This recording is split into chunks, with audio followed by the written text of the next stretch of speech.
right, the NBA draft is officially over. What were the best picks? What were the worst? We're going to break it all down next on Locked On NBA Game Night. When that final buzzer rings, you know it's time for Locked On NBA Game Night. All the post-game reactions to every game across the league, every single night, with insights only the hosts at Locked On can provide. It's the true NBA fans' one stop for all the action. Every game, every night. It's Locked On NBA Game Night. Tipping off now. Hey, what's up, guys? You are locked on to NBA Game Night. Every game, every night. My name is Gavin Schall. I'm the co-host of the Locked On Knicks podcast. He is Erik Slater, the new host of the Locked On Nets podcast, in addition to being the Brooklyn Nets beat reporter for Clutch Points. Erik, I believe, let me know if I'm wrong about this, making your Locked On NBA debut tonight and potentially joining me in critiquing some Nets picks. I'm really excited for both those things. Yeah, excited to be here, man. It was a crazy NBA draft night and definitely a lot of stuff to get into. So excited for it. Awesome. I'm looking forward to it as well. Little Battle of the Boroughs action. And I wanted to remind everyone listening, we want to thank you for being an everydayer and making Locked On NBA your first listen every single day. Just because the games are over, game night does not end. We're going to roll on throughout the summer, and we're really excited to have a bunch of good stuff for you guys. Before we get into it, I remind you that today's episode is brought to you by Game Time. Download the Game Time app, create an account, and use code LOCKEDONNBA for $20 off your first purchase. All right, we're getting into it. Best picks, worst picks. We're going to finish up with some buy or sell, including Erik, because you're here. I had to do it. A 1-year anniversary review of the Mikal Bridges trade. Super exciting for all that, but we got to start off with the NBA draft. This is not just limited to the second round. They did winners and losers the other night. I wanted to go even a little bit more specific. What was your favorite individual pick of the 2025 NBA draft? I thought that the Phoenix Suns got a steal with Kaman Maluach at 10 overall. They need a center. That's been, they made the Kevin Durant trade. They're trying to retool that roster around Devin Booker. It's been known that they need a center to complement their superstar guard, and they got one that I just think has a really high floor and I think has a lot of ceiling with Kaman Maluach. There is just massive, 7'2", 9'6" standing reach, really moves his feet well, is a true deterrent at the rim. And then offensively, you get a roll man to pair with Devin Booker, a guy who could potentially have some shooting potential. And if you get a guy who can be a real deterrent and shot blocker at the rim, a rim roller and a lob threat, and he could potentially develop into a floor spacer, that's a lot to work with. And I think getting him at 10 was a steal for the Suns. Look, I'm currently across the street from the Suns arena. I go to about 15 games a year. They had some of the worst center play in basketball last year. Some people thought it was overkill that they got Mark Williams completing the 2022 through 2024 Charlotte Hornets center room and Maluach. I think it was absolutely necessary and is really going to shore up their defensive infrastructure. Excited to see how those two blend together. My favorite pick was Jace Richardson, 6'1" guard out of Michigan State to the Orlando Magic. Just because I thought it was just the perfect combination of player and fit. The Magic obviously just have like an excess of length to compensate for the fact that he is only 6'1", maybe even a little bit shorter than that. But Jace helps them, I think, in a bunch of different ways. He has a 6'6" wingspan. He's hyper competitive to hold his own defensively. And then obviously playing on that bench unit with Anthony Black, with Jonathan Isaac, there's a lot of insulation for him beyond getting Desmond Bane. Obviously that goes a good amount of the way to solving their shooting issues. A guy who had 49, 41, 84 splits, hyper efficient, great decision maker. I just think he's additive in a bunch of different ways and is the rare player that you're going to get in the 20s that I think legitimately could come in and play a very focused role for a team that now has possibly legitimate NBA championship aspirations. Yeah, Jace Richardson, a guy who some people thought would be a lottery pick, midway through the college season, showed a lot there, pretty much forced his way into the lineup there with Tom Izzo into a prominent role for Michigan State. And I think the height measured in, 6 foot flat, nearly barefoot at the combine. I think that probably scared some teams away, given the fact that he's not a point guard. He's really a combo guard, a 2-guard, but you look at what the things that he's able to do on the floor. As you said, I think additive is a good word, a very additive player, a very high feel player, a guy who can handle the ball. He can shoot it. He can, he has some mid-range chops. There's some playmaking there. So all of that, I think, is going to bode well offensively. And then he's a guy who's, despite his, small size, he's quick, he's strong, he's going to compete on the defensive end. So definitely a lot to like there with Jace Richardson. Who's your next guy up?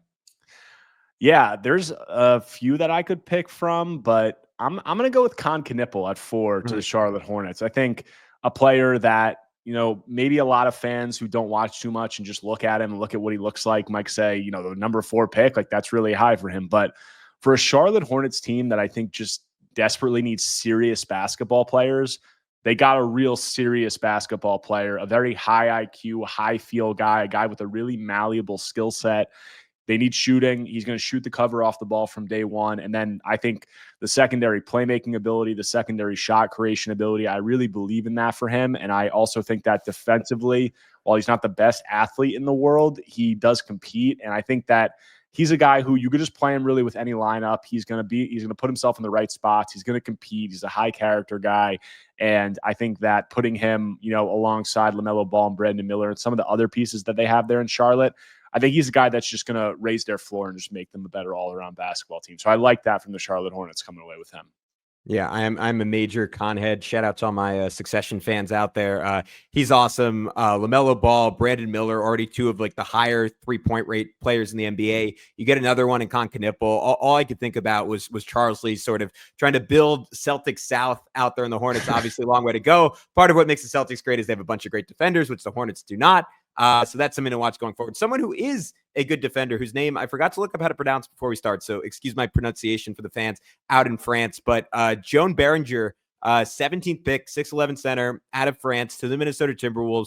Erik, I just always love when a team that has depth, when a team that is really well positioned to contend, preemptively addresses a need that's a couple years out. Obviously, they're going to have Rudy Gobert. I think, if I'm remembering correctly, 2 more years left on that contract, and I think a player option after that. So for at least a couple more seasons. But Berenger, like that is like the super high-end ceiling comp for him. 6'11", near 7'5" wingspan, 9'3" standing reach. Right in the mix for the draft's best shot blocker. Sam Vecini noted in his breakdown on The Athletic that he is incredibly twitchy, a special mover at his size, can bend, good hands. Obviously, someone who does not have a lot of experience, who's very raw. I think he's going to have a lot of time to develop, and then when needed, could fill a pretty big role for Minnesota down the road. Yeah, definitely a guy that there's a lot of traits there. That's definitely a projections-based pick, and I like it there, and you put him behind Rudy Gobert, somebody that I would assume he has some familiarity with, and he's able to learn behind him, and he's able to learn from one of the best and really hone his craft there. I think just when you look at the physical tools, the physical capabilities of what he's able to do in the youth, I definitely think that, there's a lot to work with there, and I think that the Chris Finch and that Minnesota staff is definitely going to have fun working with him. Next pick for me, is staying on the theme of teams that are contenders preemptively addressing a need. Thomas Sorber at 15 to the Oklahoma City Thunder. I just think a team that might be looking a little bit down the line. They just signed Isaiah Hartenstein, but they have 1 more year, and then they have the out in the 3rd year with a team option, and they're going to have to pay some of these guys. The Shea extension is coming. You have Jalen Williams and Chet Holmgren. So if you're looking for a cheaper center replacement, I think Sorber is going to be a very good player for them, a guy who isn't the tallest guy in terms of, centers like 6'9", 6'10", but I think plays much bigger than that, is really strong, is really effective rolling to the basket, moves very gracefully, has good hands, a really one of the most efficient finishers around the rim in the draft, and then could potentially expand his offensive game to do some more things and then rebounding the ball and defensively. I think he brings a lot on those ends. So Sam Presti, he does it again, in my opinion, and that's just a front office that seems to be nailing the draft and nailing their moves around the margins and walking away with Thomas Sorber at 15. I think that's a really good outcome, and the rich sort of getting richer. I am really reticent to compliment the Thunder. I think they have enough going for them, but I agree with everything you said. All right. My third pick is one that I've seen almost universally made. So I almost really my next 2 are, so I hesitate to do it, but I have Cedric Howard, 6'6", 2 guard out of Washington State to the Memphis Grizzlies. My buddy, draft expert, Chucking Darts, he put together a list of first-round wings that were that had a 7'2" plus wingspan, and it is kind of a who's who of guys, frankly, that the Memphis Grizzlies have tried and failed to get over the last couple of years. This is an archetype that Zach Kleiman has just consistently looked for. Consistently, like obviously your guy Zaire Williams was sort of a chuck at that but have not really been able to find. The 3-point volume was low. Obviously, very little experience at the Power 5 level, only getting in 6 games this year at Washington State, but good defender, great frame, smart player, beautiful looking shot. I think this is exactly the type of wing the Grizzlies wanted around Ja Morant and Jaren Jackson Jr. Yeah, no, definitely. I mean, there's a lot to like about him there. He's a guy who is definitely a hard worker, came in and played D3 and then worked his way up to kind of mid-major and then up to Washington State and was really looked like a high-level guy at the beginning of the season before he was forced out by that shoulder injury. And a guy who there might not be a guy who looks the part in this draft more than Cedric Coward when you look at his height, his frame, his wingspan. Dude's just chiseled. And yeah, he shot the ball. He showed some potential ancillary skills there offensively and defensively. He has the tools where he should be able to get up into people, work up into passing lanes, and really bother some opposing offenses. So he's a guy I know the Nets were high on. I know that I don't think he would have made it past 19. He wasn't going to get to 19. I thought maybe they could look to trade up, and they weren't able to pull that off. But I think he's going to be a very good player in the NBA.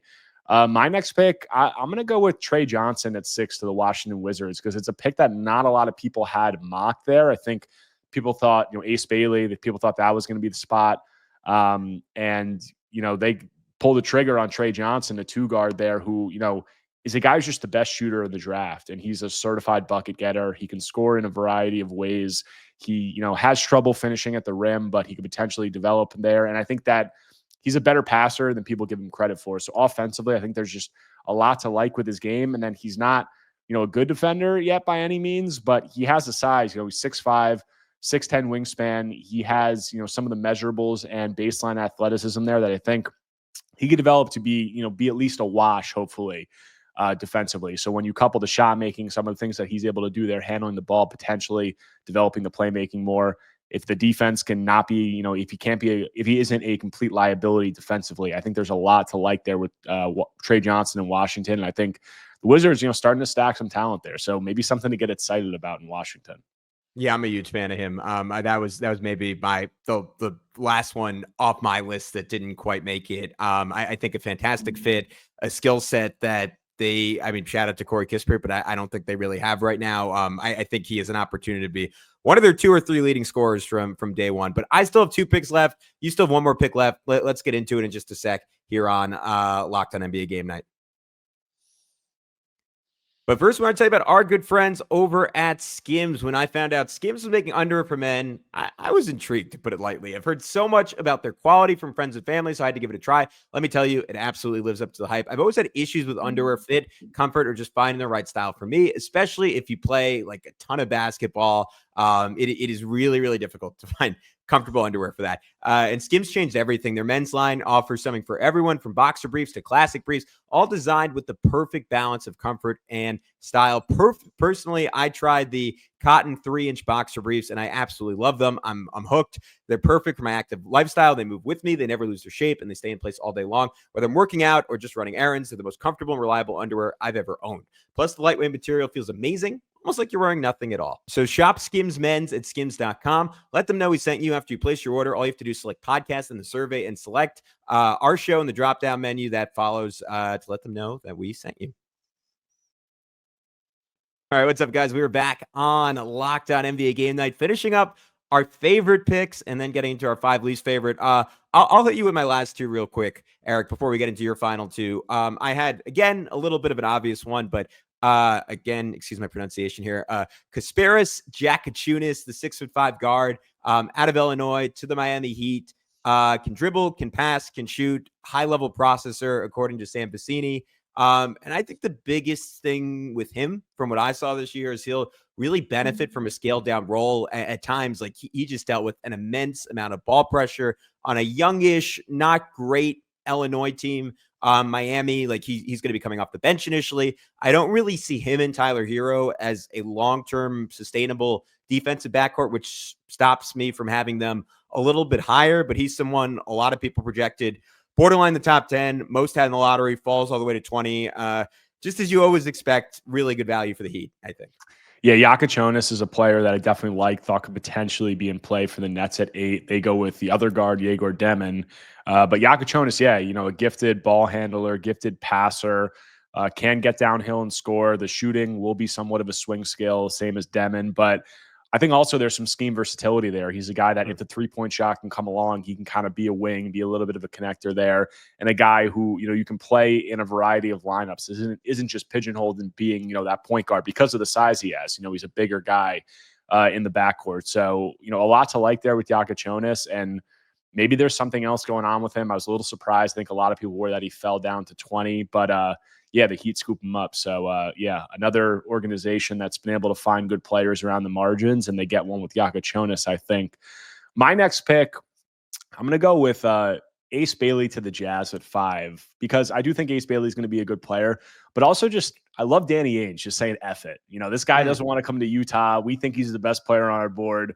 You're coming to Utah, whether you like it or not. And I just got a little bit of a kick out of that. And I think, from the basketball perspective, it was a little, maybe he just doesn't want to live in Utah, but it's like, it's not a bad situation for him to be in. Like, they're a team that needs more scoring. Like, they have some guards, obviously, with Keontae George and Isaiah Collier and, Sexton and some of the other guys that they brought in over the years. But, he can come in on the wing. He can be a guy who handles the ball. You get to put him alongside Markkanen, and he can do some of those things. So I think he's a guy who consensus top 3 pick entering the college season. Some things happened. He was maneuvering a little bit to manipulate the board, but Ainge says, we're going to scoop him up. We're going to take him. We're going to roll the dice and see what happens. And I just like that move for them. And I think that, there is intriguing upside there if the ball handling, if the floor processing, if some of that stuff can come around. But I think at the very baseline, you're getting a guy who's one of the best tough shot makers in the draft and has the size and athleticism to be a plus defender. So he should have a relatively high floor. So I like that for Utah.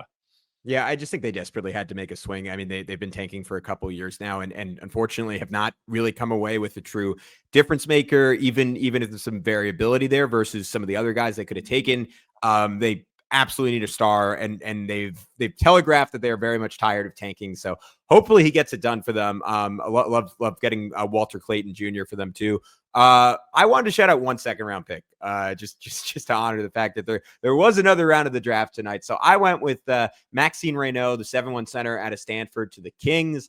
I've been really intrigued by the idea of the Kings getting a stretch 5 for a while. Obviously, that is an ideal offensive fit around Domantas Sabonis. Defensively, a little bit more of an issue. The 3-point shot is a tiny bit of a question, though. I like the fact that he got them up at volume, taking just under 6 a game, hitting 35% from 3. Strong rebounder, no concerns there. Certainly a bunch of concerns on the defensive end, but he also was not a full-time basketball player until he was a senior in high school. Really smart kid. I would expect him to figure it out, and I like some of the tertiary parts of his game too. I think that's another really good pick for the Kings, who've had a couple nice drafts in a row now. All right, we'll curb the negativity a little bit. We'll keep it to our 4 least favorite picks. What was your least favorite pick in the draft, Erik?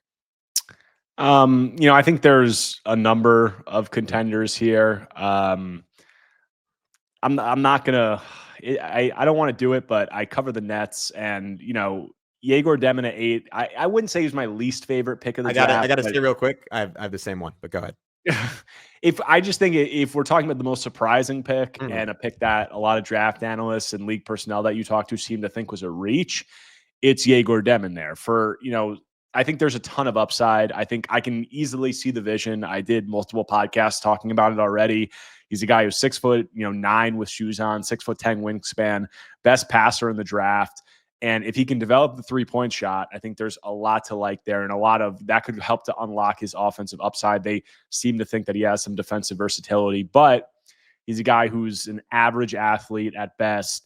The handle is pretty raw, not great. And he did struggle shooting the 3-point shot. I mean, over his final 28 games or something like that, he shot around 22% from 3. So he apparently shot it much better in workouts. That was part of what helped quell some concerns among the Nets brass. But I think it's a major bet on upside. I think there's some bust potential. The floor could fall out. And at 8, there were some safer options on the board, like Kaman Maluach. So I could be totally wrong, and I think there's a decent chance that Yegor Demin could turn into a good NBA player, but there's also some bust potential, which I think scares a lot of Nets fans for the first lottery pick that the organization has made in 15 years. So, Erik, I'm really bummed. I thought this was going to devolve into a screaming match between the two of us. Maybe later. There's still time. Yeah, sure. ESPN embraced debate and all that, but it's not going to happen because I had the same one. I love talented passers. I particularly love tall, talented passers, but passing is an axis-based skill. To your point, you need to be able to generate gravity. You need to be able to generate help to hit on that passing ceiling. And I don't know if he has the skill set for that right now. To your point, if he's a high-level shooter, especially at his size, that can change. And I think at 6'8", you don't have to tilt the defense right quite as much to be a hyper-impactful passer. You don't have to be like an elite athlete, at least in terms of like raw speed. Like we just see Luka Doncic's ability to manipulate and pick and roll. Like obviously that is like the incredibly high end of the vision that the Brooklyn Nets might have, and just make that spray to the opposite corner. But I don't know. A lot of questions there, especially I think just because the Nets took a lot of guys in that same mold that are really smart players, that are really quick decision makers, but are either not great shooters or not elite athletes or some combination of the two of them. So I am really, really intrigued to see how all those guys pan out together for the Nets. My second one, though, is not so much about the pick. It is about the value and the fit, and that is Derek Queen, 6'10" center out of Maryland to the Pelicans. Love the player, love the personality. He was my guy in the NCAA tournament, the game winner, the post-game quotes. Like he's a lot of fun. I think he is going to be a really high-level offensive player in the NBA, even if the shot doesn't come around. He could be a hub. I just think he makes no sense with Zion, and maybe the Pelicans are planning on trading Zion in the near future, and that won't matter. But that's issue number one. The much bigger issue, Erik, is they traded an unprotected first to go up and get him. We didn't really establish rules. I don't know if that was supposed to be part of the rankings, but I just think like disgusting process and going up to get him. And even though I love Queen, it kind of clouds my optimism about the pick, not to mention the concerns defensively. This was going to be my next pick because of the same exact reason. And hey, Derek Queen, I think one of the most fun players in the draft, just extremely talented driver of the basketball, can make, pretty much every pass on the court. And, while I have some concerns about where he's going to fit defensively, not really, I don't know if he's going to be able to guard centers, and if he's not going to be able to guard wing players, where does he fit in that regard? But a guy who's supremely talented. And I think at this pick, I don't hate the value, but giving up, like they traded for Jordan Poole, and then they gave up their 2026 first round pick unprotected, which I just thought was just an insane, thing to do. And we talked about the Nets, they had 5 first round picks, and they were a rumored team that was definitely to consolidate to move up. And then the Pelicans move up from 23 to 13, and they give up, it costs them an unprotected 2026 first round pick. And you're like, all right, maybe the price is kind of steep to move up. And then you don't see the Nets move up. So I think Queen can be a very good NBA player, has a ton of potential. I think him and Jeremiah Fears are intriguing players to come away with alongside each other, but they better win some basketball games next year after making a move like that. And I guess they're confident that they will, but the pressure is on, definitely, for that team to win. My next pick, I think it's a fun pick, but I don't totally understand the process with Hanson Yang going to Portland at 16, a team that just spent a high pick on Donovan Clingan. They have DeAndre Ayton, who, I doubt they're enamored with him, so I guess that doesn't really matter that much. But you just spent a high pick on Clingan. Maybe somebody else was going to take Yang really high, but he's a guy that I think a lot of people had like end of the first round. A lot of people had him like into like a high second round. So take him at 16. I'll say this, they had conviction. Like that's for sure. They wanted to get him and they came away with him. And I loved watching him. Like I watched him at the combine, and there was a lot to like there about his game in terms of, the scoring ability, out of the mid post or the post, the passing ability, the size, some of that. Maybe he can develop as a shooter, but I just, based on consensus and based on people who do this year round, it seemed like a reach. So we'll see. I think it was just interesting that they went for him there, and also after they just, picked a guy in Donovan Clingan with another high selection. All right. When we come back, did we go 3 for 3 without consulting ahead of time on bad picks? Possibly, yes. We'll talk about it in just a sec on Locked On NBA Game Night. But first, we have to tell you how to get to the games if you want to go, and that is with our good friends over at Game Time. Have you ever decided at the last minute to head to a ball game with family and friends? Maybe it's game day and you suddenly realize, you know what, screw being at home. I want to be in the stands. That's exactly where Game Time comes in. It's the easiest way to grab last-minute tickets without the stress. With the money you save on tickets, you can splurge on food, drinks, merch, or even invite a bigger group to come with you. Game Time makes it all possible. Game Time makes buying tickets fast and simple. Price in the app actually drop the closer you get to first pitch. And they've got incredible last-minute deals, clear seat views, and a lowest price guarantee that takes the worry out of buying. My favorite part is the Game Time is the official ticketing partner of Locked On MLB, making it incredibly easy to browse the app for an exciting MLB game. I'm certainly looking at some Yankees tickets coming up because I think they are going to bounce back out of their extended slump. Game Time has last-minute tickets and zone deals for big savings, like 10% off exclusive zone deals for FIFA Club World Cup matches. I can't talk today, but I'm incredibly excited about that. And see views right on the app before you buy. So take the guesswork out of buying tickets with Game Time. Download the Game Time app, create an account, and use code LOCKEDONNBA for $20 off your first purchase. Terms apply. Again, create an account and redeem code LOCKEDONNBA for $20 off. Download the Game Time app. Last-minute tickets, lowest price, guaranteed. All right, guys, we were back in to finish up our least favorite picks and some buy or sell. Again, I promise we did not talk about this ahead of time. Hanson Yang, in the exact same order, was my third least favorite pick for all the same reasons you said. I just don't ever see a world where him and Donovan Clingan are playing together. And obviously, any other position, like you draft 2 point guards, you draft 2 wings, obviously, you can potentially figure out a way to play those guys together. These guys are true centers. I don't really see any world where either of them is ever playing the 4 in a meaningful way. For Yang in particular, there are real questions if he's mobile enough just to play the 5. So that strikes it off the board for me right there. I know you hinted at this. John Hollinger noted on The Athletic that most teams did not consider him a first-round pick in any capacity. So a little bit of a head scratcher. He's a really fun player. I'm rooting for him. Hope he does well. My next one is a painful one for me. I am a big Oklahoma fan. They've obviously produced some great NBA talent over the last few years. Buddy Hield, Trae Young, Blake Griffin. Jeremiah Fears, I think, is an awesome basketball player. He was one of the 5 or so best players in the SEC, which some called the best conference in the history of college basketball, or at least modern college basketball. And yet, at his height, he is an extremely poor finisher. Unlike Trae Young, who had a similar profile coming out of Oklahoma, he's not an elite 3-point shooter. He doesn't get up an elite volume of threes, and he's not an elite passer, all of which is what solidified Trae as a top 10 pick, despite being a very poor finisher. I have a lot of concerns about Fears translating from an efficiency standpoint, despite the fact that he is a hyper-skilled ball handler. He is a great competitor. I think he is a guy, if given the keys, will undoubtedly put up numbers in the NBA. I just think there are not a lot of outcomes where it translates to winning. Yeah, I understand the concerns for sure. He's a guy that the Nets were reportedly very interested in. Mm-hmm. And I think he's not necessarily undersized. Like, he measured in at 6'2.5", barefoot. So probably plays like 6'3", 6'4", but slight frame on the smaller side.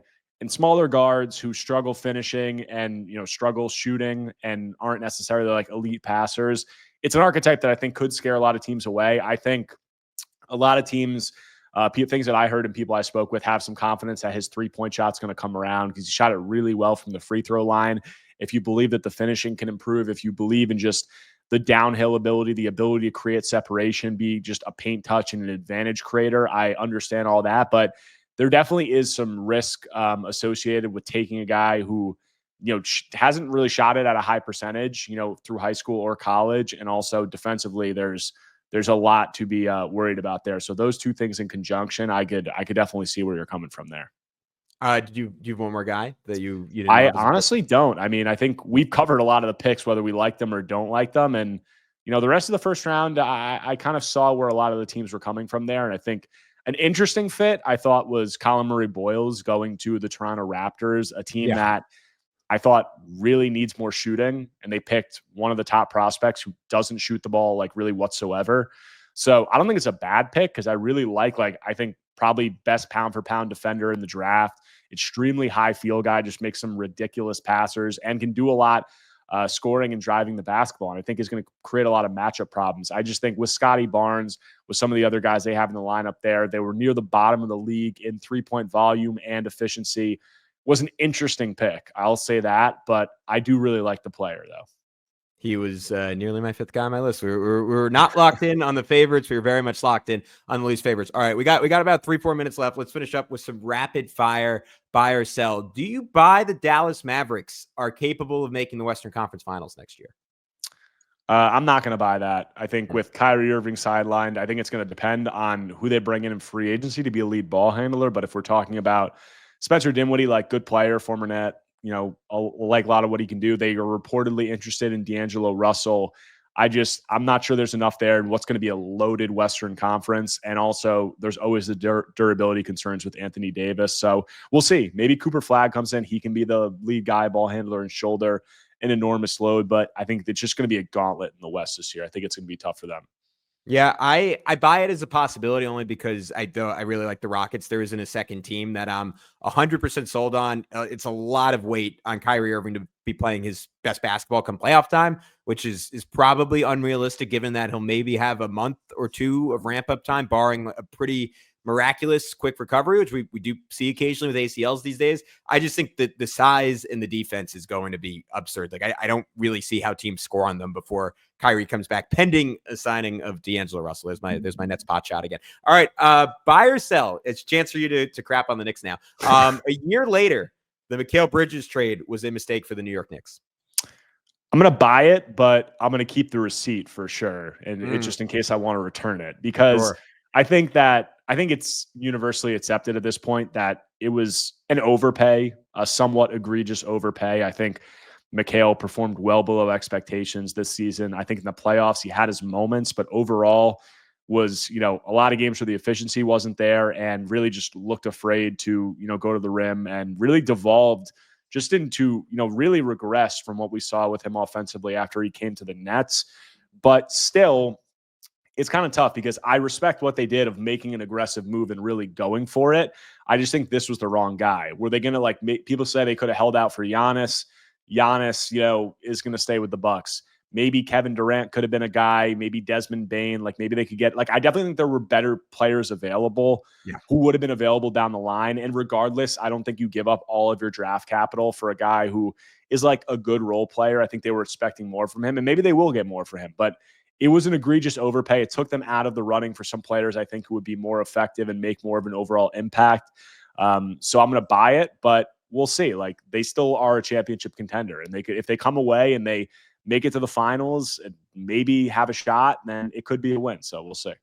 I buy it as well, as painful as that is for me to say. I think the best version of him, it would have been worth the 5 first-round picks. If you got him as the defender he was on the Suns, you got the 3-point volume on the Nets, the 3-point accuracy from the Suns. But in retrospect, you were asking for a lot of different aspects to hit, and they just really didn't. He struggled as a screen navigator, something that he was lauded for early in his career. I do think some notes for optimism for the Knicks. He looked dramatically better playing off the ball in the playoffs. And if a new coach consistently has him in that role, and whether it's Deuce McBride or OG Anunoby is the primary point of attack guy going into next year, I think that'll help him a lot on that end. The 3-point shot was a mess, did not really have the necessary volume during the playoffs and was incredibly inconsistent anywhere but the corners. I do think a full summer after he had just this bizarre form adjustment, a summer to get that straightened out, it is incredibly difficult to reset your form over the course of high leverage NBA basketball games. If he becomes the shooter he was at the peak of that specific aspect of his career, it could be worth it. I also do think it should be noted, if that was the difference in Jalen Brunson signing probably the best contract in the NBA, you look at it a little bit more favorably. All right, but let's finish up with this. Do you buy or sell the Atlanta Hawks as a top 5 seed in the Eastern Conference next year?